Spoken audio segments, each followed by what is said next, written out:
For decades, the United States has been described as the safest financial anchor in the world. The dollar, US Treasury bonds, the idea that no matter what happened elsewhere, America would always be the backstop. But in early 2026, something quietly changed that assumption. Not with a crash, not with a panic, not even with a headline most people noticed. America's national debt officially reached the same size as its entire annual economic output, 100% debt to GDP. That number may sound abstract, but history shows it's anything but. When countries cross this threshold, the rules change, confidence changes, options disappear, and systems that once looked permanent begin to behave very differently. What makes this moment unsettling isn't just the size of the debt, it's the timing. This didn't happen after a world war. It didn't happen after a once-in-a-century reconstruction effort. It happened during peacetime, after decades of borrowing to sustain a lifestyle, a political balance, and an economic model that increasingly relied on debt to function. And once debt reaches this level, it doesn't create one problem. It creates several, often at the same time. In 2026, 6 distinct crises now hang over the US economy. Not predictions, not theories, mechanisms, each one capable of triggering the others. The first risk is financial instability, not in exotic derivatives or housing bubbles, but in the safest asset in the system, government bonds. Banks, pension funds, insurance companies, and retirement systems don't just hold treasuries, they are built on them. When interest rates rise sharply, the value of existing bonds falls. On paper, that's manageable. But when large institutions all experience losses at the same time, confidence evaporates. Liquidity dries up. And suddenly, balance sheets that looked solid begin to fracture. This isn't hypothetical. We've already seen what happens when rate shocks meet long-dated bonds. Now imagine that pressure spreading across every major financial institution at once with fewer tools available to stop it.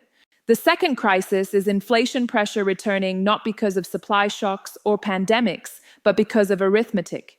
When debt servicing consumes a growing share of government revenue, policymakers face limited choices. Cut spending dramatically, raise taxes sharply, or allow inflation to quietly erode the real value of what's owed. Inflation becomes the least politically painful option, even though it steadily eats away at purchasing power. Inflation doesn't announce itself as a crisis. It shows up as smaller grocery bags, higher rents, and wages that never quite catch up. It feels manageable at first, until people realize their savings buy less every year, and trust in long-term planning begins to weaken. The third threat is a currency confidence shock. The dollar doesn't collapse slowly when confidence breaks. It moves suddenly. Capital flows reverse. Large foreign holders rebalance. Exchange rates adjust faster than policymakers can respond. This doesn't require the dollar to lose reserve status overnight. It only requires enough doubt that investors demand higher compensation for holding it. And when that happens, borrowing becomes more expensive across the entire economy. Mortgages, corporate loans, government financing, all of it tightens at once. The fourth crisis is default, not necessarily in the dramatic sense of missed payments, but in quieter forms. Paying obligations in devalued dollars, extending maturities indefinitely, changing rules under pressure. History shows that governments rarely say the word default. They simply redefine what repayment means. For creditors, the result is the same. Trust erodes. And once trust erodes, it's extraordinarily difficult to restore. The fifth crisis is austerity, forced not by ideology, but by markets. When borrowing becomes expensive, spending promises collide with reality. Programs once considered untouchable suddenly face scrutiny. Cuts arrive unevenly and often painfully. The political system struggles to adapt, and social tension rises as expectations built over generations meet fiscal limits. Austerity isn't just about budgets, it reshapes societies, it changes how people view institutions, fairness, and the future. The sixth crisis is the quietest and often the most damaging: gradual decline. No single moment of collapse, no dramatic headlines, just a slow erosion of living standards, infrastructure, and opportunity. Each year feels slightly worse than the last. Each generation expects less progress than the one before.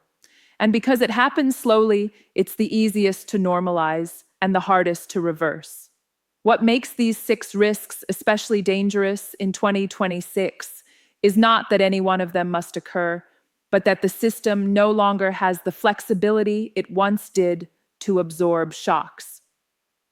In previous crises, the United States could borrow aggressively to stabilize markets, support households, and restart growth. That flexibility came from relatively low debt levels. Today, every new dollar borrowed adds to interest costs that are already consuming a historic share of federal revenue. Interest payments alone now rival the largest government programs. That means money spent servicing past decisions instead of funding future ones. And unlike discretionary spending, interest cannot be postponed without consequences. This is what economists mean when they say fiscal space has disappeared.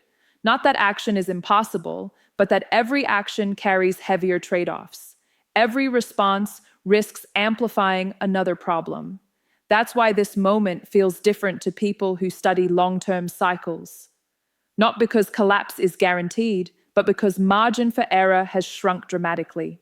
It also explains why influential investors and policymakers have shifted their language. Warnings are no longer framed as distant risks, they're framed as timing questions.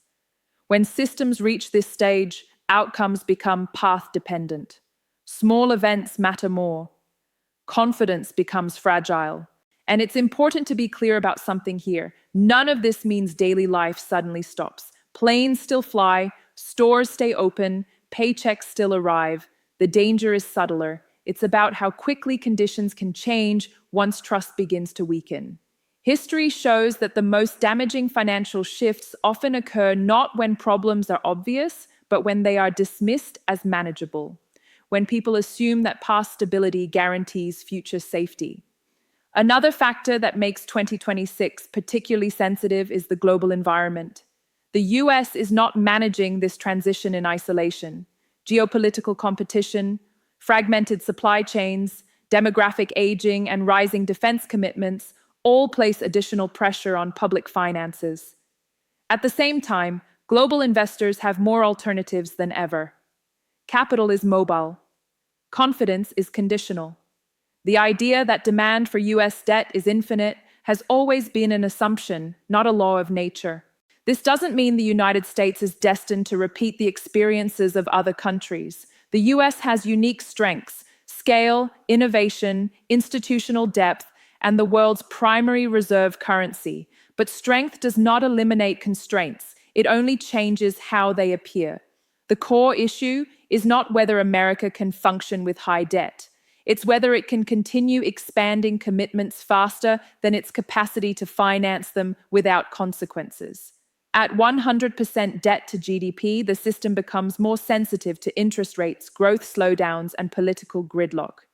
Events that once caused discomfort now have the potential to cause instability. And that's why this moment matters. Not as a prophecy, but as a pivot point, a phase shift, a point where expectations built over decades collide with mathematical limits. For individuals, this isn't a call to panic. It's a call to awareness. Understanding how systems work reduces fear. It allows people to interpret headlines more clearly, to separate noise from structure. Economic history doesn't repeat exactly, but it does rhyme. Patterns emerge when incentives, constraints, and psychology align. In 2026, many of those elements are converging. Whether the coming years bring disruption, adjustment, or reform depends on choices that haven't yet been made. But what's already clear is that the era of effortless borrowing is over. The era of consequences has begun. And once a society enters that phase, the question is no longer whether change will happen, but how deliberately it will be managed. Because systems don't collapse all at once. They bend first, quietly, then suddenly.